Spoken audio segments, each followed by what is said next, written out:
Je serais curieuse de savoir quel film vous avez vu au cinéma avec l'école. Moi, je suis allée voir Shining et ça m'avait pas mal marqué à l'époque parce qu'en plus de ça, je suis de fin d'année donc je dois avoir 12 ans. Et je me suis souvenue de ça parce que l'actrice principale chez les Duval est décédée cette année. Donc je l'ai revu et j'ai pas du tout eu la même compréhension du film qu'à l'époque. Je me souvenais évidemment des scènes cultes comme les jumelles dans les couloirs, le sang dans les ascenseurs ou bien la scène de la hache. Mais je me souvenais pas du tout d'à quel point le comportement de Jack était problématique avec sa femme et son fils. Avec des yeux d'adulte, tu comprends pas du tout la même chose, donc c'était important pour moi de le revoir. J'ai regardé la page Wikipédia, c'est pas très poussé, mais ça permet d'avoir un premier aperçu des sujets à creuser, et je lis ça. Le film rencontre le marché vidéo dès 1981 avec la sortie d'un format Betamax, puis un format VHS sorti en 1990.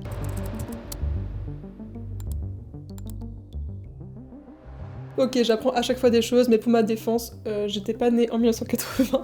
Par contre, la VHS, ça me rappelle des souvenirs, donc je pense que je vais plus partir sur ça. Graphiquement parlant, ça peut être assez cool, donc je perds pas plus de temps. On va redesigner la cassette VHS de Shining.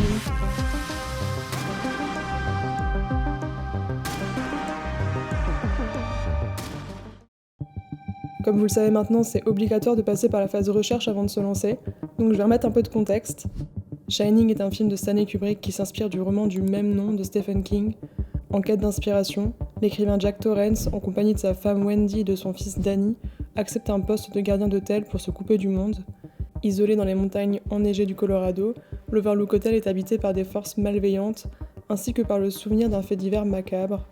Consumé par la symétrie de l'architecture de l'hôtel et hypnotisé par ce labyrinthe sans fin, Jack va lentement sombrer dans une folie maladive jusqu'à en perdre la tête. Progressivement, Jack va se détacher de sa famille et entrer dans une folie meurtrière qui va le mener à vouloir répéter les actes du précédent gardien qui avait assassiné sa femme et ses filles. Danny, le fils de Jack, possède des capacités psychiques et est perturbé par des visions inquiétantes, le Shining. Kubrick explore ici les thèmes de la folie, de la violence familiale et de l'isolement, culminant dans une série d'événements plus terrifiants les uns que les autres. Shining trouve l'équilibre parfait entre le film d'horreur psychologique et le thriller, porté à l'écran par un Stanley Kubrick qui ne laisse rien au hasard. Vous vous en doutez, je voulais absolument avoir la vraie VHS. Je pense que j'ai appelé tous les magasins de vente de VHS de seconde main de Paris. Personne ne l'avait. Du coup, j'allais sur le bon coin et là j'ai pas besoin de scroller pendant des heures, il y a plein de gens qui la vendaient. Je l'ai acheté à un gars qui me l'a envoyé le jour même, sauf que comme d'hab, il y a eu des problèmes avec la poste, donc on est une semaine et demie plus tard. D'ailleurs, elle a un petit pet, je pense que c'était pas sur les photos, donc c'était peut-être pendant le transport. Elle se présente comme ceci, je vous la montre directement. On a la photo de Jack avec sa hache, la photo principale. Le titre Shining est en rouge, en italique. Au dos, on a la photo de Danny et de Wendy horrifiés qui donnent vraiment envie de voir le film. Il y a aussi le résumé du film et les infos annexes. C'est vrai que quand on compare la face et le dos est quand même très chargé. Et sur la tranche, c'est tout simplement le logo de la Warner, avec le logo quand même emblématique en rouge italique. J'ai aussi appris quelque chose d'intéressant entre temps, c'est que pour la promotion du film, il y a eu plusieurs affiches qui ont été utilisées. On a la principale avec la photo de Jack, tout comme notre VHS, qui a eu d'ailleurs plusieurs phrases d'accroche. Et on a une secondaire qui a été utilisée pour la promotion originale aux États-Unis par le graphiste Saul Bass. Elle est jaune vive avec un visuel de poupée en pointillé. J'ai lu que Saul Bass et Stanley Kubrick avaient étudié près de 300 propositions avant d'avoir ce résultat-là. Donc petit coup de pression, je vous cache pas. En plus, il y a des échanges publics où on voit des propositions qui n'ont pas été sélectionnées par Kubrick et annotées par lui-même au crayon de papier. On remarque que pour les affiches, on a une avec des photos d'extraits de films, plus littérales, plus chargées, et on a une deuxième qui est plus graphique avec une couleur vive et un élément qui n'appartient même pas au film, la poupée elle est pas dedans. Le fait d'avoir deux approches différentes pour répondre au sujet, c'est pas mal. On va faire la même chose pour notre projet, on va créer deux VHS bien différentes. Le premier concept, je l'imagine comme étant centré sur la folie de Jack. Dans le film, on comprend que c'est un renouvellement. Quand Jack entre pour la première fois dans l'hôtel, il dit lui-même que ça lui semble familier. Et il y a une photo à la fin du film où on voit Jack il y a plusieurs années. Ça suggère qu'il a finalement toujours été là. Il y a une scène où Jack se penche sur une maquette de labyrinthe et il y voit Danny et Wendy s'y balader. C'est comme s'il avait des visions et qu'il était capable de lire l'avenir. Et on pourrait s'imaginer qu'il s'y voit lui-même et que du coup, par conséquent, il y voit sa propre mort. Cette scène, c'est celle où son état psychologique est le plus dégradé, c'est peut-être l'échelle maximale de sa folie. Pour le deuxième concept, j'ai constitué un moodboard avec des références qui me plaisent. J'imagine une pochette plus vintage, type années 80, colorée, uniquement du graphisme, avec encore moins d'infos que la première. Ça serait intéressant d'avoir quelque chose de géométrique qui reprend soit l'architecture, soit un motif de l'hôtel. Pour commencer, j'ai mesuré la pochette pour avoir un gabarit à la bonne échelle. Je fais un décalage pour avoir une marge de 5 mm. Concernant la typo du titre, je voulais qu'elle soit coupée à certains endroits, comme si elle s'était pris des coups de hache de la part de Jack, et j'en ai discuté récemment avec un collègue qui m'a parlé des pièges à encre, je connaissais pas du tout. En fait, c'est une caractéristique de certaines polices de caractères conçues pour l'impression en petite taille. Sans piège à encre, l'excès d'encre déborderait et priverait le caractère de netteté. Graphiquement, ça donne l'impression qu'il y a des coupures, c'est exactement ce qu'on veut. Sur le site GreelyType, on peut télécharger des typos avant de les essayer, c'est ce que j'ai fait, et du coup j'ai pu les comparer les unes par rapport aux autres, j'ai bien pris celle qui avait cette particularité. J'ai choisi par élimination. Je mets tout simplement en page les infos que j'ai, d'abord le titre, puis les caractéristiques séparées par un point, le nom du réalisateur et les mentions du groupe Warner. Un cercle serait pas mal comme forme pour mettre la photo principale de la pochette. Ça fait comme si la scène était vue par son œil ou bien par l'ouverture d'une serrure, comme celle de la chambre 237. Je cale le code barre et la typo sur la tranche. Les infos, ça rendra mieux en 2 colonnes, donc je mets une marge pour diviser le dos. Je colle le résumé, j'écris la distribution et je cale bien les 2 colonnes.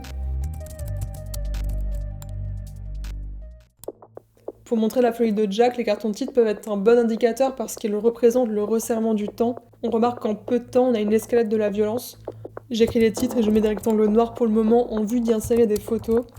Je crée un dégradé de forme avec des ronds pour faire comme une jauge et je place les photos rapidement.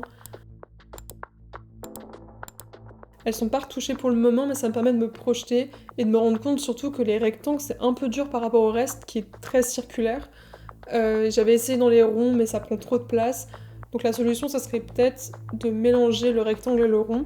Je réfléchis et je crée une forme entre le cercle et le rectangle de plus en plus petit, ça pourrait donner l'impression que le cercle se referme sur lui-même. Donc je retrace les formes des rectangles, je crée 2 cercles et j'utilise le dégradé de forme pour avoir la taille parfaite entre les deux.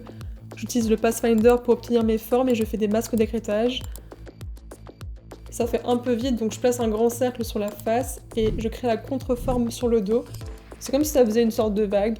Mais en moment, je teste les variantes de couleurs et je m'arrête sur la bleue qui me plaît bien parce qu'elle est plus froide avec le sol qui fait un peu penser à la neige. Je retouche les photos dans Photoshop, je mets une courbe, puis une courbe de transfert de dégradé et je modifie un petit peu la saturation. Je crée un aplat gris, puis je mets le filtre ajout de bruit et je le mets en lumière tamisée, ça donne beaucoup de grain à l'image. Toutes les photos, elles ont été retouchées dans le même esprit. J'ajoute des annotations et un contour plus aléatoire, comme si ça avait été écrit dans de la neige ou bien souligné par Dany. Bon, comme à chaque fois, on passe dans Photoshop et j'ai trouvé ce visuel qui va nous être très utile pour vieillir notre projet. Je fais une plage de couleurs sur le blanc, je la duplique et on garde ça pour plus tard. Je floute les infos pour les faire disparaître comme si elles s'effaçaient dans de la neige et je les duplique plusieurs fois et celle au-dessus, je lui ajoute du bleu pour que justement on ait des éléments qui soient plus ou moins bleutés. Je génère des nuages, je récupère le blanc et je fais un masque sur mon dossier qui me permet d'avoir des zones plus ou moins floues. J'ai volontairement laissé la vague neutre, sinon ça faisait vraiment beaucoup trop chargé. Ensuite, j'ai rajouté un peu de luminosité, j'ai collé le grain de tout à l'heure, puis notre effet carton vieilli. Et voici le résultat de notre premier concept.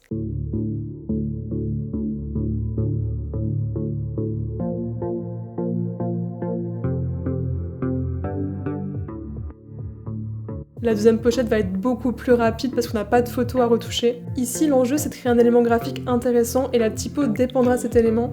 Sans grande surprise, je m'inspire du tapis orange emblématique du film. Je vais quand même tenter de le revisiter parce que je le vois partout. Je crée un losange, puis je le décale plusieurs fois. Avec le concepteur de forme, je sépare tout et j'applique des couleurs différentes pour m'y retrouver. Je cale mon rectangle de la bonne épaisseur et j'utilise le concepteur de forme pour tout assembler. Le motif initial, il n'est pas tout à fait pareil, tous les contours des losanges se suivent. Moi, je les ai reliés différemment pour qu'on puisse avoir des formes bien séparées à la fin. Je supprime ce qui est inutile et je centre le motif. J'ajoute un aplat orange en fond et je garde uniquement le blanc du motif. C'est ces fameuses formes qui sont bien séparées. Pour la typo, j'ai déroulé toute ma bibliothèque pour trouver un titre qui marcherait bien avec ces formes. J'ai sélectionné la détachée régular. En fait, c'est le S et le G qui m'ont convaincu directement. J'ai pris la typo amplitude pour les textes. Je trouve qu'elle s'intègre plutôt bien. Pour bien organiser les infos, je crée une ligne que je décale et je divise le dos en 4 parties. Je mets beaucoup moins d'infos que la première et je mets tout en vertical. j'aligne tout bien, j'intègre une petite forme issue de notre graphisme principal. Ensuite, comme d'habitude, j'essaye plusieurs variantes de couleurs, mais j'étais assez décidée sur l'orange. Je choisis finalement ces couleurs. Pour renforcer le côté ancien, j'ajoute un contour irrégulier à tous les éléments. Dans Photoshop, c'est bien plus rapide pour le coup parce qu'on n'a pas de photo. Je mets du grain, je colle notre effet déchiré de tout à l'heure, et voici le résultat final.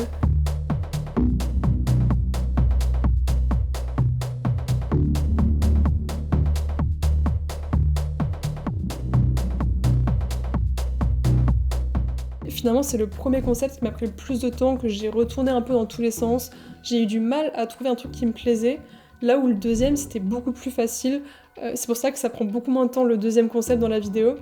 En tout cas, dites-moi lequel vous avez préféré des deux, et puis on se voit vite pour une prochaine vidéo. Ciao!